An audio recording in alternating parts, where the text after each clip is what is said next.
मेहनत से वोट टंकार दिया है। 1 यूनिट पे कई किलो राशन मिलता है? 5 किलो ना। और जब ये राशन आप पहले राशन की दुकान खरीदते थे तो शायद 2 रुपए किलो चावल था और 2.5-3 रुपए किलो गेहूं, यही रहा ना। अगर 3 रुपया मान लिया तो 5 किलो का दाम कितना भाव? 15 रुपया। 15 रुपया फ्री जब राशन दुकान से लेके निकला था, हमारे माई बहनी भैया बाबू जब निकला थी तो कोनो कोनो भाजपाई जरूर बैठा रहे। क्या कहे? फ्री पायो ना माई बहनी, बाबू फ्री मिला ना? कहीं हाँ भैया मिला तो। लेकिन जैसे घरे लेके आए तैसे माई बहनी कहा थी, ए भैया तनीजा सरसों का तेल 1 लीटर लेता हुआ। 1 लीटर सरसों का तेल पहले कै रुपए में बोतल रहा? 50-60 रुपया। भुलाए गया का? अब कितने में होएगा? 200। चलो 150-200 जोन मान ला। अगर 200 है, पहले 50-60 में रहा तो कै रुपया महंगा होएगा? 150। और फिर कितने पायो? 1 यूनिट पे 15 रुपया का। जितना फ्री ना पाए उससे ज्यादा खाली एक चीज, 1 बोतल सरसई तेले में तुमसे भाजपा को 2 किलो के ले लें कि नहीं? और सबसे ज्यादा खुश कब हुआ? तो जब मोबाइल पे मैसेज आवत है। कौन मैसेज आया सबसे ज्यादा खुश हुआ भैया बतावा? 2000। 2000 रुपया वाला सम्मान निधि। खुश हुआ तो भाई कि नहीं? लेकिन कभी आपने एक और नहीं किया कि 2000 तो हमको दिया जा रहा है, लेकिन हमारी खाद की बोरी पहले कितने किलो की थी? जोर से बोलो। 50। आप कई किलो खोए गए? 5 किलो कहाँ गए? रेट भी बढ़ गया। हे मेरे साथियों, सम्मान निधि तो सबके खाते में नहीं आती, लेकिन खाद की बोरी तो सबके खेतों में डाली जाती है। 5-5 किलो के दाम अगर जोड़ लो तो जितना तुम्हें नहीं देते हैं इससे ज्यादा भाजपा के उद्योगपतियों के घर जा रहा, अब आप बेकार में खुश हो रहे हो। हमारी माताओं बहनों से क्या कहा गया? हमरे माई बहनी की आंख में धुआं लागत है, इनका फ्री गैस सिलेंडर देवे। आपके बनारस में भी हो सका शुरू हुए क्योंकि प्रधानमंत्री जी का जिताए हो।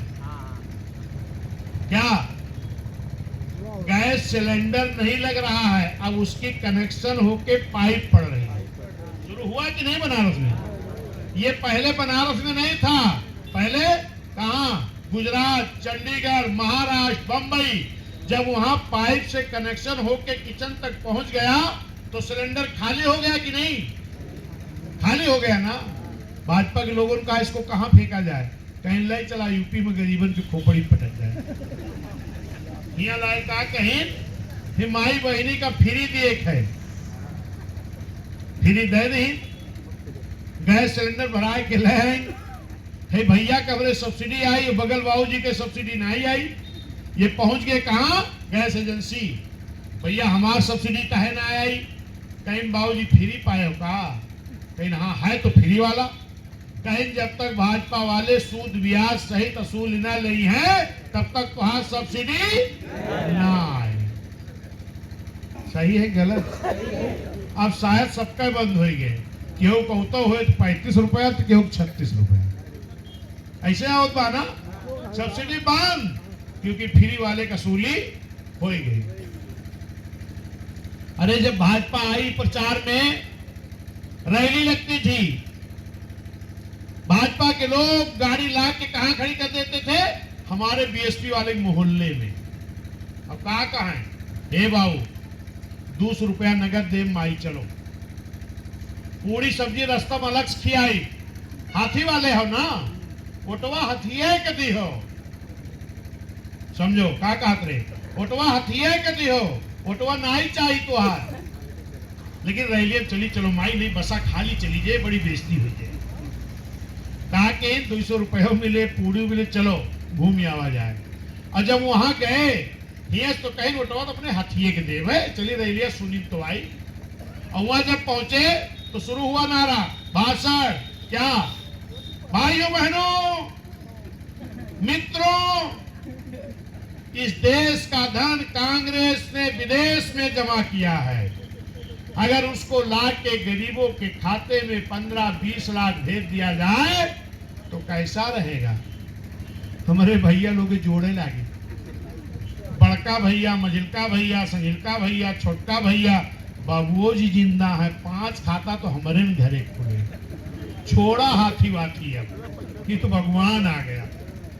20-25-100 1 करोड़ तो हमारे खाता में आ जाए। सही है गलत? खूब। और कई बार जब बनी सरकार तो खुले लगा खाता। अरे मैंने अपनी आंखों से देखा भाई, बैंकों में वो लंबी लंबी लाइन, भरी बरसात, भरी ठंडी, भरी गर्मी, लंबी लंबी लाइन खूब लगाई, पुलिस की डंडा अलग से पाई, खाता मार के को पैसा नहीं पाए। आवा कहा और जब कहो पत्रकार लोग पूछू लिहिन तो कहा दी तो जुमिला रहा। वाह मेरे भाई, ऐसे जुमला वाले व्यक्ति को आप लोगों ने जिता के भेज दिया। कितने महान लोग हैं बनारस वाले हैं।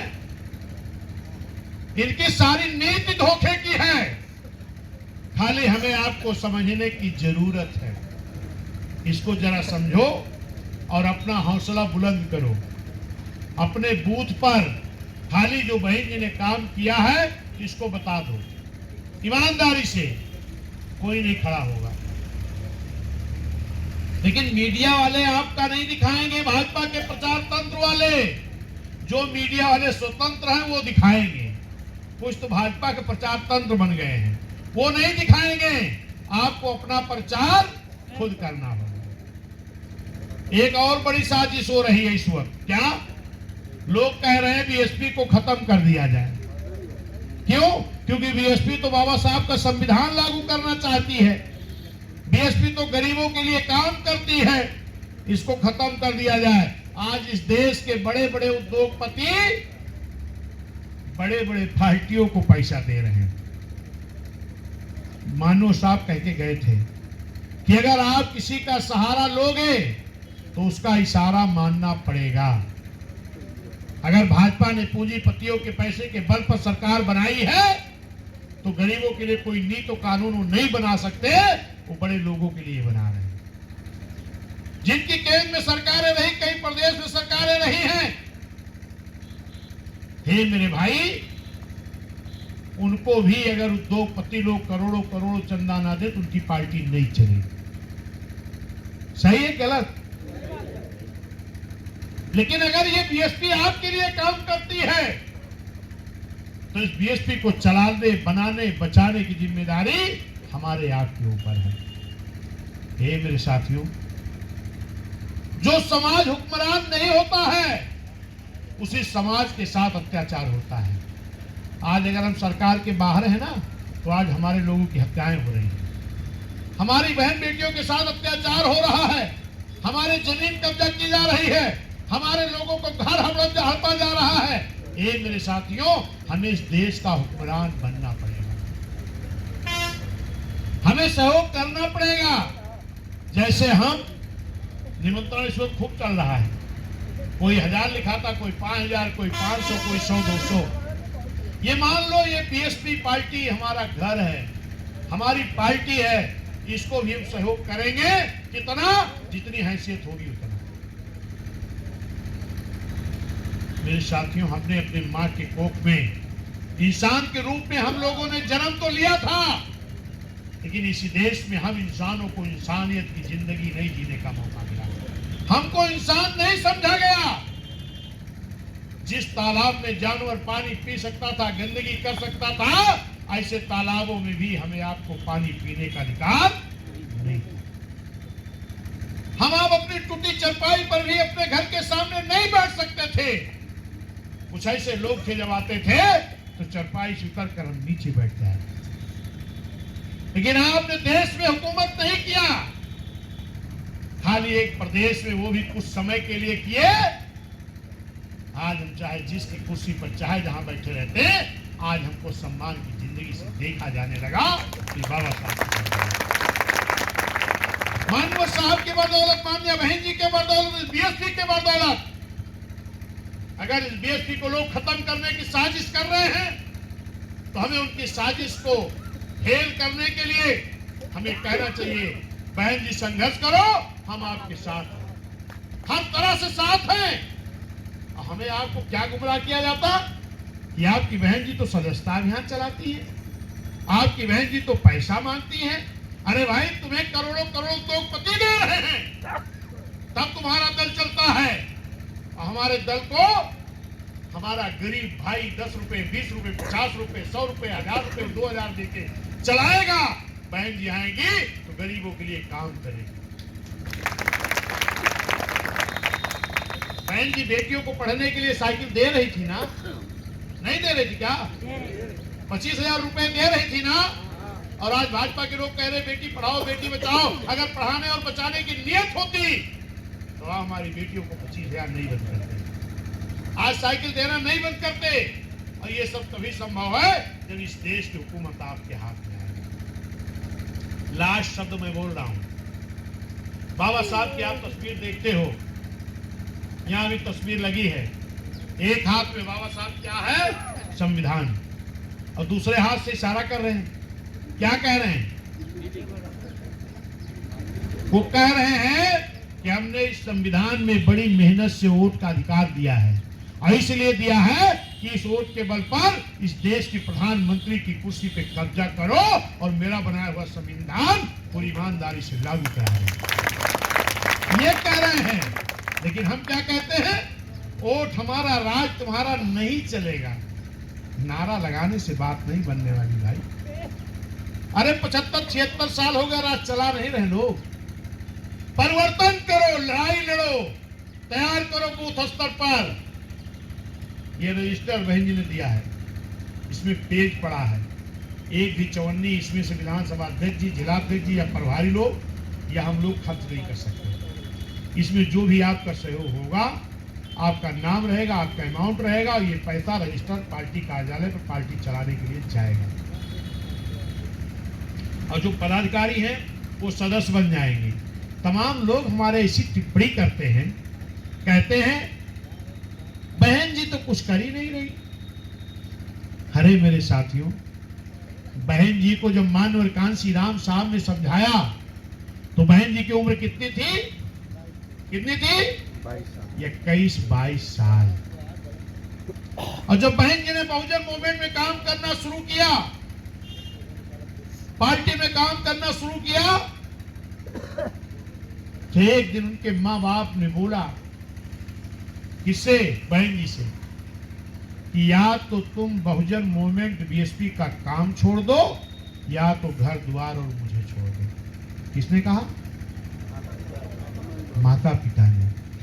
उस 22 साल की उम्र में उस बहन के ऊपर क्या बीती होगी जब उनके माँ बाप ने कहा या तो ये मूवमेंट छोड़ दो या घर छोड़ दो। लेकिन धन्य मान्या बहन जी, थोड़ी देर बहन जी ने सोचा और उसके बाद अपने भाई का हाथ पकड़ा और कपड़ा पैक किया, लेकर के वो बहन 22 साल की उम्र में घर छोड़कर मूवमेंट के लिए निकल पड़ी। और जाकर के गांव-गांव में दीप जला करके मीटिंग करने का, कैडर करने का काम बहन जी ने किया है। और आज तक 22 साल की उम्र से निकल करके आज तक मान्या बहन जी ने अपने हाथ की कलाई में चूड़ियां नहीं पहनी मेरे भाई। कभी बहन जी ने अपने मांग में सिंदूर नहीं डाला, कभी बहन जी ने अपना घर परिवार नहीं बसाया। कौन सी बेटी होगी जो 22 साल की उम्र में घर द्वार छोड़कर निकल पड़े, और उसके माँ बाप की क्या बीतेगी, उस बेटी पर क्या बीतेगी जो पूरी उम्र घर परिवार बसाने के लिए ना सोचा। किसके लिए? हमारे आपके लिए, बहुजन मूवमेंट के लिए। अगर बहन जी सरकार नहीं बनाई होती, संघर्ष नहीं की होती, तो हमारी गरीबों को, बेटियों को पढ़ने के लिए कोई पैसा देने नहीं आता, कोई साइकिल देने नहीं आता, कोई महामाया आवास देने नहीं आता।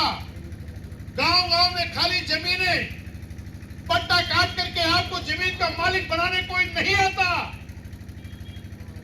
अगर किसी ने गांव में जमीनों को पट्टा देके आपको कब्जा कराया तो बहन जी ने कराया, आपके बच्चों को नौकरी दिया तो बहन जी ने दिया, हमें आपको मान सम्मान स्वाभिमान की जिंदगी दिया तो बहुजन समाज पार्टी माननीय सम्मान्य बहन जी ने दिया। अब आज हम कहते क्या किया बहन जी ने? क्या वो समय थी जब माननीय साहब को ठंडक लग रही थी? यही माननीय साहब एक कोट खरीदने के लिए लाल किला पुरानी बाजार में गए मेरे भाई, आपको जानकारी होगी। माननीय साहब ने पुराने मार्केट में गए और कहे भाई एक कोट मुझे दे दो, मुझे ठंड लग रही है, लेकिन वो भी कोट की कीमत 5 रुपए होनी चाहिए क्योंकि मेरे पास मात्र 5 रुपए है। तो दुकानदार ने क्या कहा माननीय साहब मालूम है? यहाँ नहीं कोट मिल सकता, ये रास्ता पकड़ के चले जाओ, आगे शमशान घाट है वहां कोट मिल जाएगा। किसको कहा गया?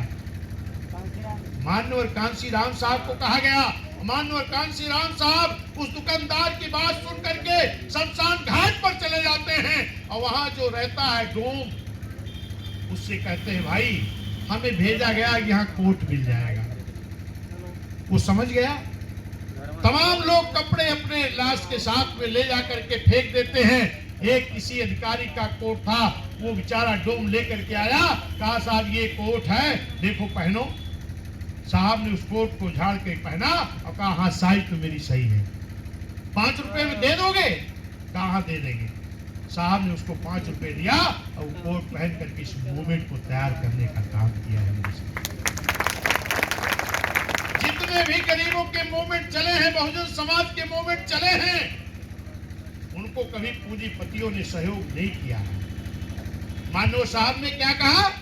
एक नोट एक वोट दे दो। नहीं कहा? क्या कहा था कि नहीं कहा था? अरे भगवान बुद्ध जी की मूर्ति लगी है, फोटो। भगवान बुद्ध जी भी, जिनको कोई कमी नहीं थी, वो भी इस देश में मानवता पैदा करने के लिए, भाईचारा पैदा करने के लिए, समता मूलक समाज की स्थापना के लिए, उनको भी वैध भिक्षु बनना पड़ा कि नहीं? बहुत भिक्षु बनना पड़ा कि नहीं? ये गरीबों का मूवमेंट है। ये मेरे साथियों सोच लो, इस मूवमेंट को कोई उद्योगपति मदद करने नहीं आएगा। अगर ये मूवमेंट पीछे हो गया तो फिर से 60 साल पहले वाली गुलामी की जिंदगी हमें आपको जीना पड़ेगा, कोई रोक नहीं पाएगा। दोबारा माननीय साहब नहीं आने वाले। अगर बहन जी भी नहीं रही, दोबारा कोई आएगा कि नहीं आएगा इसकी कोई गारंटी नहीं है। आज बहन जी जिंदा है, हम लोग ये संघर्ष कर रही हैं, हमें आपको पूरी तरह बहन जी के साथ खड़ा होना चाहिए, हमें आपको सहयोग करना चाहिए। मैं आपसे निवेदन करूंगा मेरे साथियों, पदाधिकारी सदस्य बन जाएंगे, इस रजिस्टर में जितने लोग आए हो नाम जरूर लिखा देना, भले ही 10-20 रुपए लिखा देना। मैं भी देखना चाहता हूं क्या ललक है पार्टी के प्रति, और जिसकी जो हैसियत होगी, कोई 1000 लिखाएगा, कोई 2000 लिखाएगा, कोई 5000 लिखाएगा, लेकिन अगर नहीं है ये मान लेना ये मेरा मूवमेंट है, इसको चलाने के लिए जो मेरे पास है वही सहयोग में देने को तैयार हूं। करेंगे कि नहीं? हाथ उठा के बताओ मुझे। मैं सभी लोगों का सहयोग चाहेंगे और इस सहयोग से आपकी पार्टी, आपका मूवमेंट चलेगा। नाम जरूर लिखा देना, चाहे कम चाहे ज्यादा, मंच वाले साथी भी, सामने वाले साथी भी। आज मैं सबका नाम लिखा देखना चाहता हूं। जय भीम, जय भारत, नमो बुद्धाय, खुदा हाफिज।